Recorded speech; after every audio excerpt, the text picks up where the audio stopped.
हर स्त्री जानती है कि उसके भीतर एक जीवन आकार ले रहा है, पर बहुत कम स्त्रियां ये महसूस कर पाती हैं कि वह केवल शरीर नहीं रच रही, वह एक विचार गढ़ रही हैं, एक दृष्टि, एक भविष्य, एक युग की नींव रख रही हैं।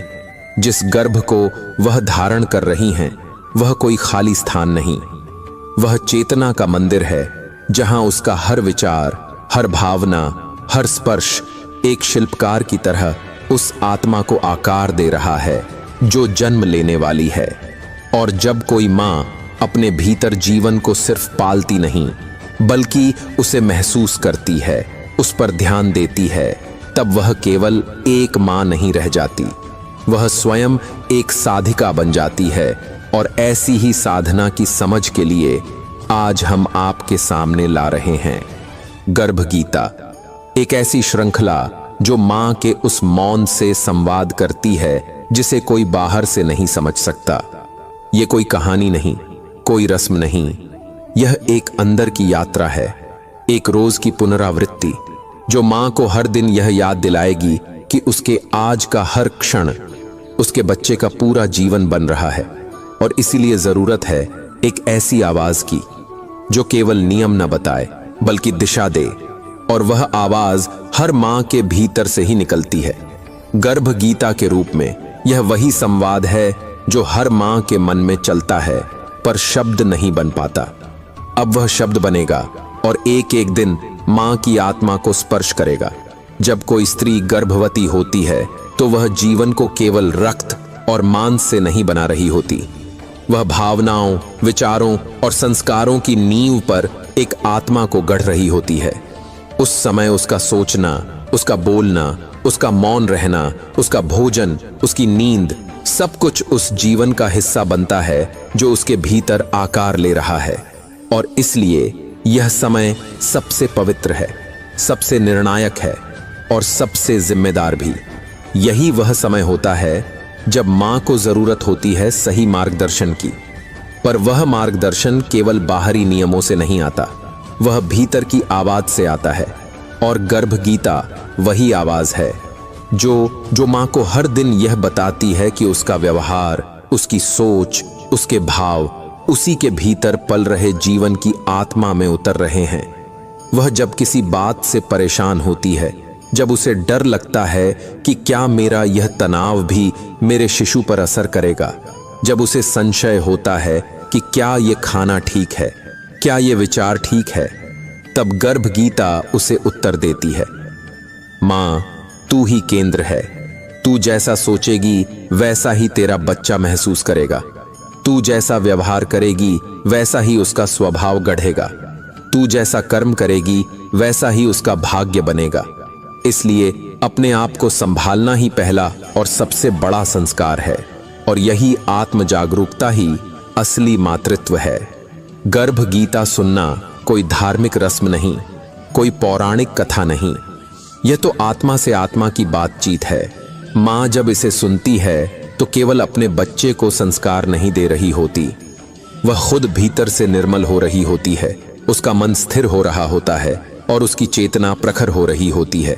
क्योंकि गर्भ में केवल दिल की धड़कन नहीं गूंजती, वहां गूंजती है एक पूरी संस्कृति, एक पूरा भविष्य, एक माँ की वह भावना जिसे शब्द नहीं केवल संस्कार कहते हैं।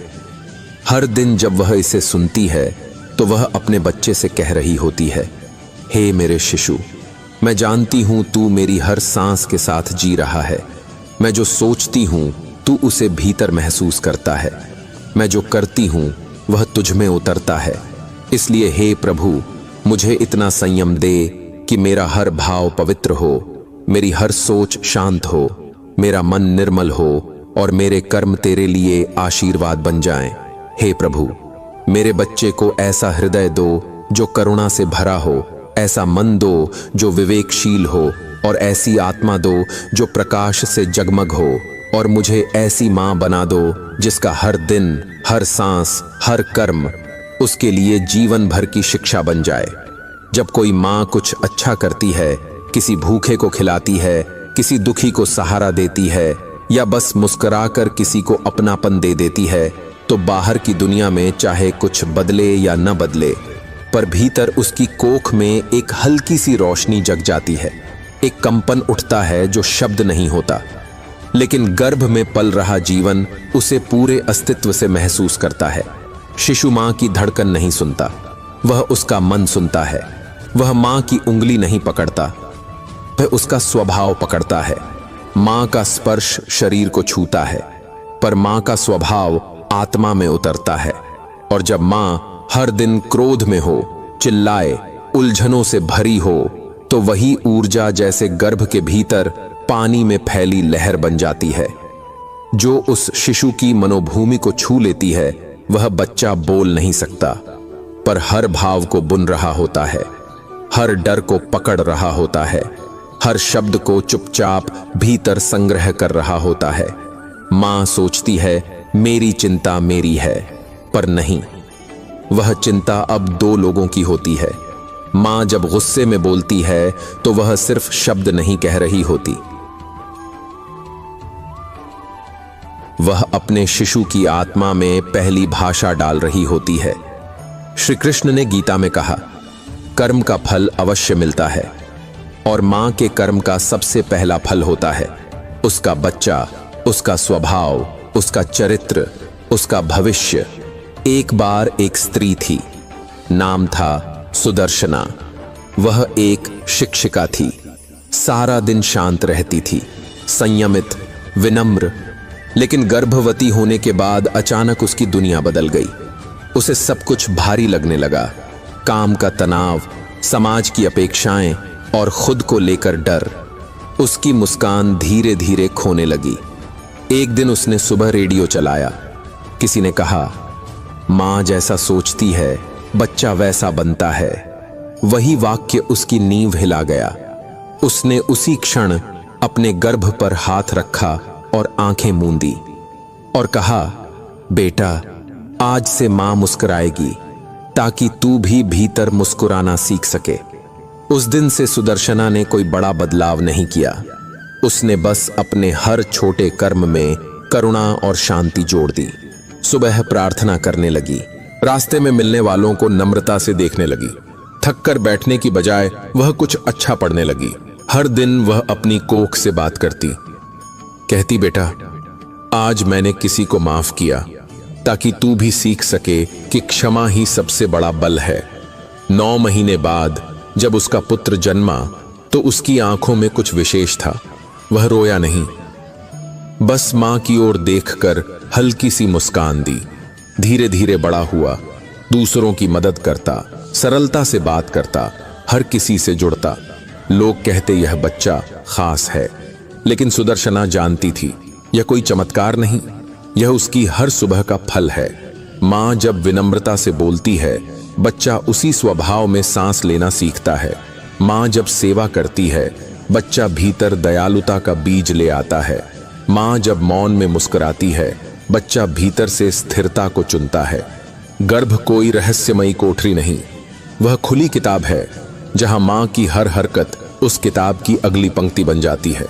और यही संस्कार जब कई महीने रोज रोज लिखे जाते हैं, तब वह शिशु जन्म नहीं लेता, वह संस्कार बनकर जन्मता है। हे प्रभु, मुझे हर दिन याद दिलाओ कि मैं जो भी कर रही हूं वह किसी एक क्षण का निर्णय नहीं, वह एक आत्मा की रचना है। मेरे विचार उसके व्यक्तित्व में उतरेंगे, मेरी थकान उसका आत्मबल बना सकती है, मेरा डर उसका संकोच बन सकता है, और मेरी मुस्कान उसका आत्मविश्वास। हे प्रभु, मुझे ऐसा जीवन दो जिसे जीते हुए मेरा बच्चा कभी यह कहे, मेरी मां ने मुझे केवल जन्म नहीं दिया, उसने मुझे जीना सिखाया। क्योंकि मां का हर विचार ऊर्जा होता है, और वह ऊर्जा केवल शरीर नहीं बनाती, वह आत्मा को आकार देती है। इसलिए जब मां हर सुबह उठकर अपने गर्भ पर हाथ रखती है और कहती है, बेटा, आज मैं प्रेम सोचूंगी, आज मैं क्षमा करूंगी, आज मैं मुस्कुराऊंगी, तो वह केवल एक संकल्प नहीं होता, वह एक युग का बीज होता है जो उसके भीतर चुपचाप आकार ले रहा होता है। हर सुबह एक मां जब आंखें खोलती है तो वह केवल दिन की शुरुआत नहीं कर रही होती, वह अपने बच्चे के लिए एक नया विचार, एक नया भाव, एक नई ऊर्जा का बीज बो रही होती है। वह दिन कोई साधारण दिन नहीं होता, वह एक मौन पत्र की तरह होता है जो उस आत्मा को समर्पित होता है जो अभी जन्म नहीं ले सकी, पर मां के हर स्पंदन को भीतर समेट रही है। अगर मां उस दिन आभार में जीती है, हर छोटी चीज के लिए धन्यवाद महसूस करती है, तो बच्चा विनम्रता सीखता है। अगर मां भरोसे से भरपूर हो, अपने भीतर स्थिर हो, तो बच्चा आत्मविश्वास को सहजता से अपना लेता है। अगर मां क्षमा को अपनाती है, बीते हुए को पीछे छोड़ना जानती है, तो वही गुण रिश्तों की नींव में उतर जाता है। गर्भ कोई कल्पना नहीं, वह बगीचे की तरह होता है जहां विचार बीज बनते हैं और भावनाएं जल बनकर उन्हें सींचती हैं। और वर्षों बाद जब जीवन पनपता है तो हमें पता चलता है कि ये सब उस दिन शुरू हुआ था जब मां ने पहली बार भीतर से कुछ सोचना शुरू किया था। हे मेरे शिशु, मैं जानती हूं तू शब्द नहीं समझता, पर मैं जो भी सोचती हूं वह तुझे अनुभव होता है। मैं जिस बात पर मौन रहती हूं वो तुझे संकेत बनकर छूती है। इसलिए आज मैं तुझसे वादा करती हूं, मैं अपने विचारों को इतना पवित्र रखूंगी कि तू जब जन्मे तो तुझे जीवन की शुरुआत में ही प्रकाश का अनुभव हो। मैं डर, दुख और भ्रम को धीरे धीरे छोड़ दूंगी ताकि तू भीतर से निर्मल रह सके, क्योंकि मुझे अब ये समझ आ गया है कि मेरी सोच ही तेरे जीवन की दिशा बनने जा रही है। जब कोई आत्मा गर्भ में आती है तो वह केवल मां से नहीं जुड़ती, वह पूरे वातावरण से जुड़ती है। वह हर ध्वनि को सुनती है जो घर की दीवारों से टकराती है, हर ऊर्जा को महसूस करती है जो परिवार के रिश्तों में बहती है, हर मुस्कान, हर शिकायत, हर आशीर्वाद, हर ऊंचा स्वर। वह सब कुछ उस चेतना तक पहुंचता है जो अभी मौन है लेकिन पूरी तरह सजग है। मां उसकी पहली गुरु होती है, लेकिन उसका पहला संसार वह घर होता है जहां वह अब भी दिखाई नहीं देती, पर सब कुछ चुपचाप अनुभव करती है। घर में अगर नम्रता है, करुणा है, तो वह प्यार की तरह स्पंदित होती है और शिशु को यह भाव बिना किसी शिक्षा के मिल जाता है। लेकिन अगर घर में तकरार है, ताने हैं, खिंचाव है, तो वह भी उसी तरह उसकी आत्मा में उतर जाता है। गर्भ का पोषण केवल भोजन से नहीं होता, वह भावों से होता है, शब्दों से होता है, ऊर्जा से होता है।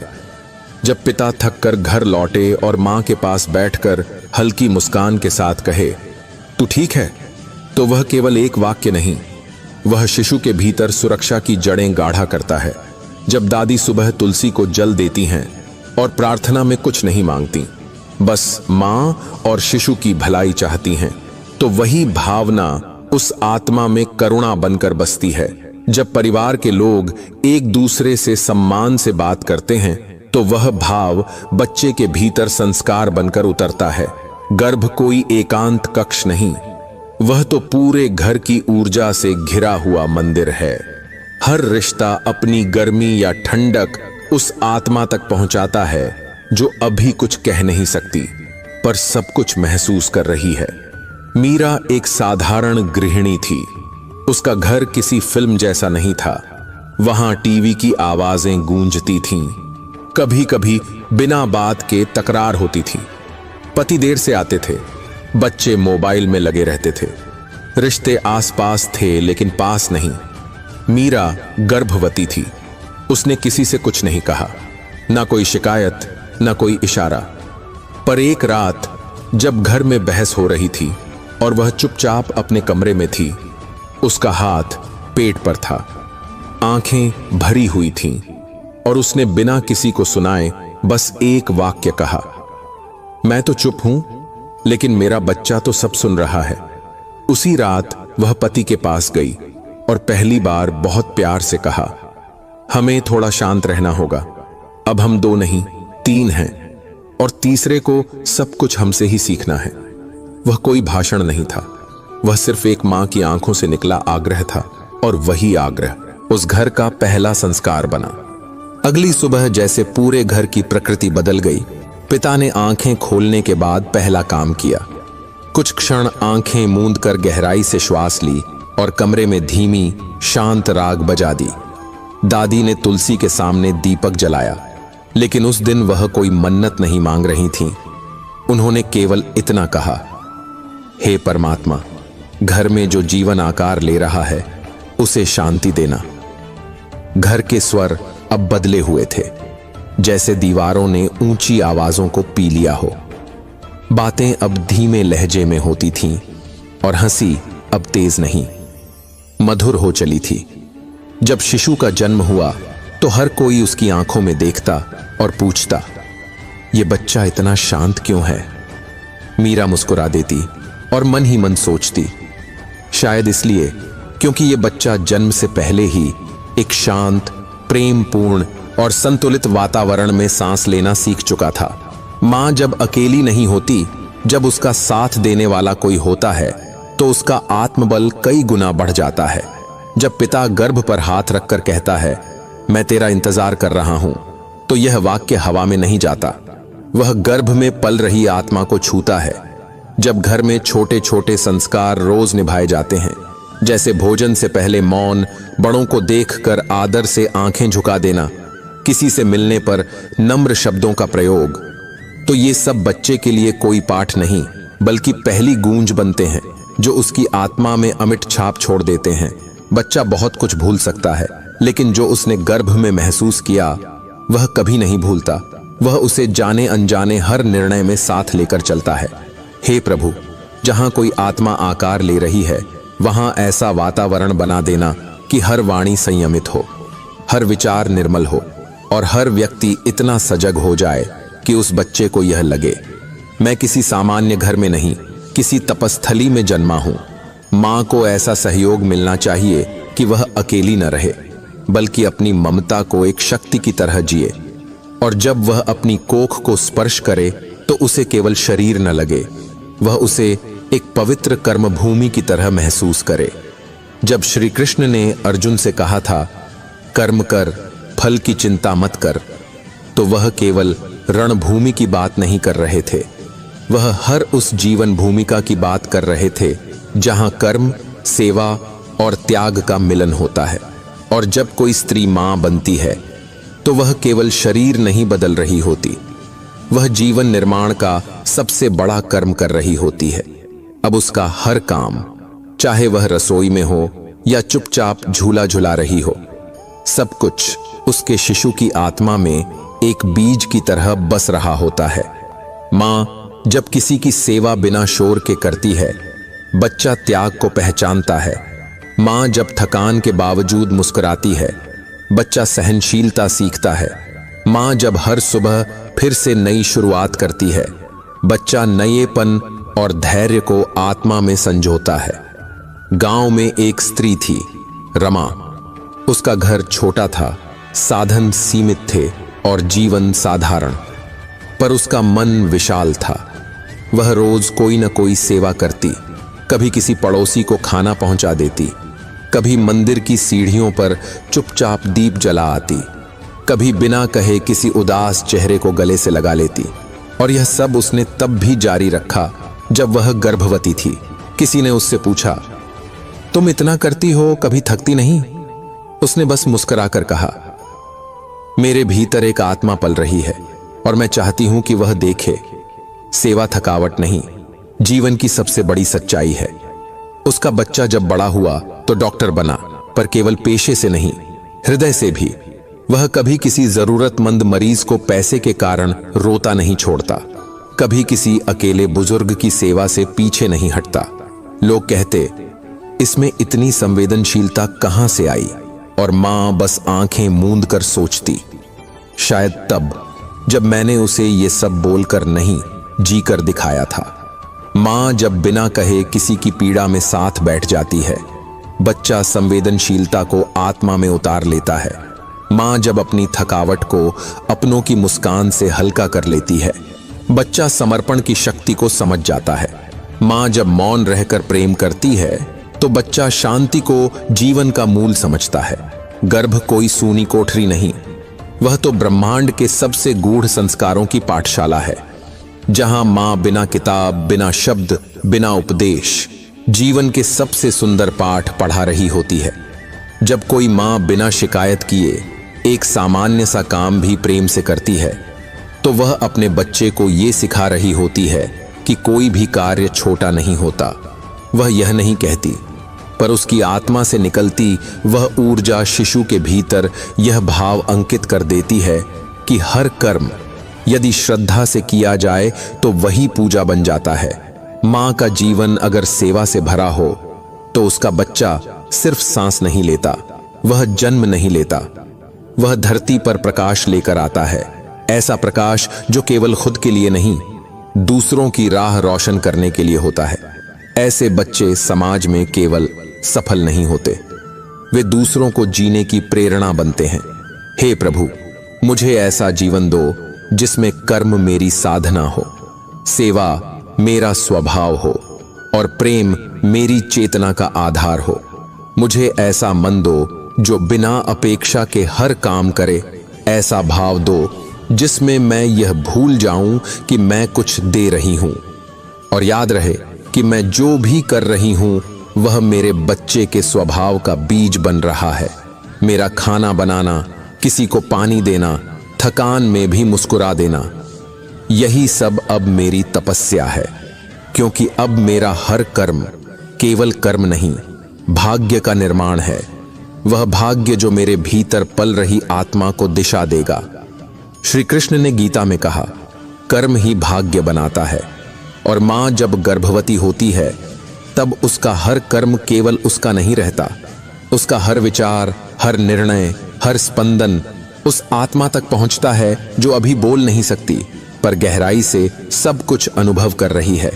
माँ कैसे उठती है, यही बच्चे को जीवन की शुरुआत सिखाता है। माँ क्या खा रही है, यही शिशु को संयम सिखाता है। माँ किससे कैसे बोल रही है, यही बच्चे को भाषा की भावना देता है। माँ किसके लिए समय निकाल रही है, यही सिखाता है कि संबंध किसे कहते हैं। माँ जब सुबह ध्यान करती है तो बच्चा भीतर से स्थिरता और शांति को आत्मसात करता है।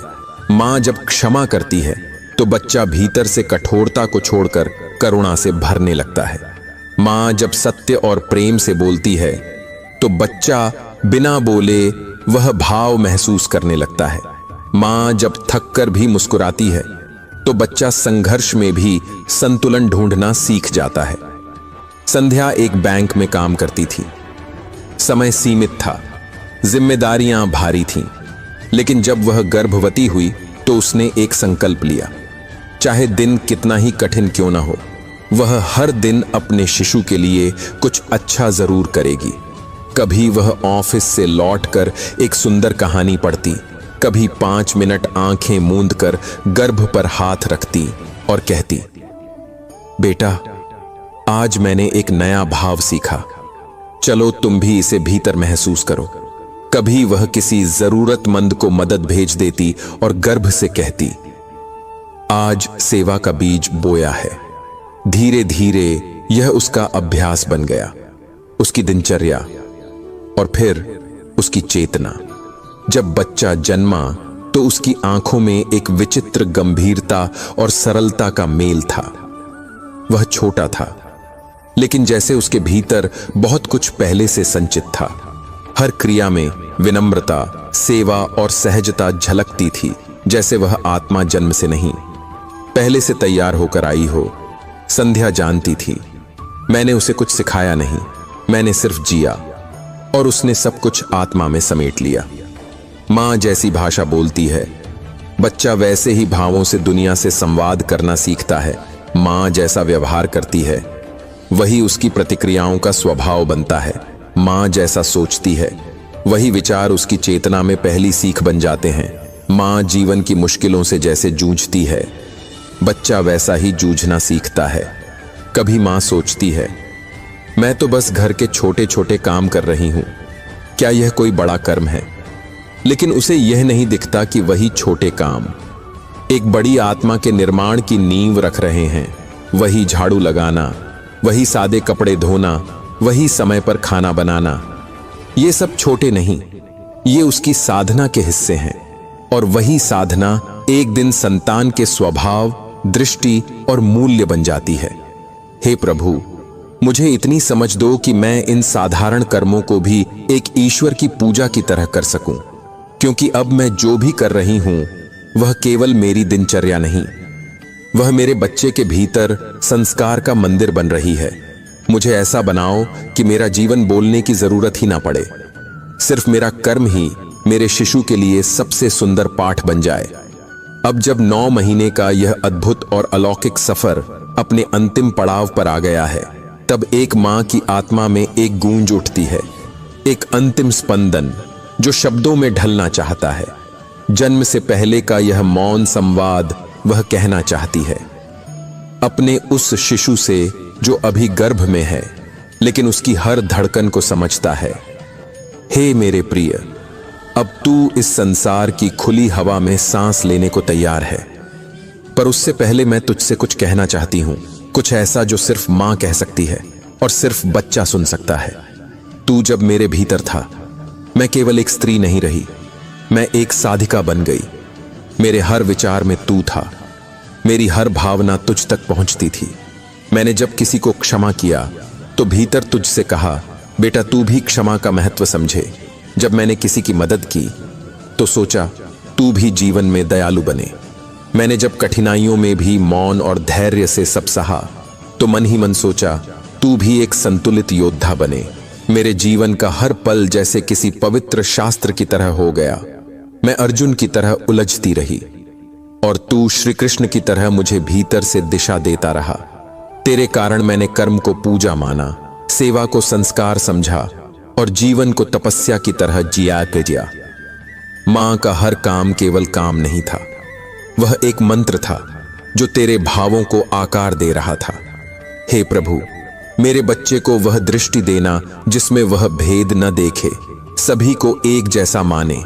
उसे वह विवेक देना कि वह अपने कर्मों से अपना मार्ग खुद बना सके, और मुझे वह शक्ति देना कि मैं उसके लिए कोई प्रवचन नहीं बल्कि एक जीवित पाठ बन सकूं।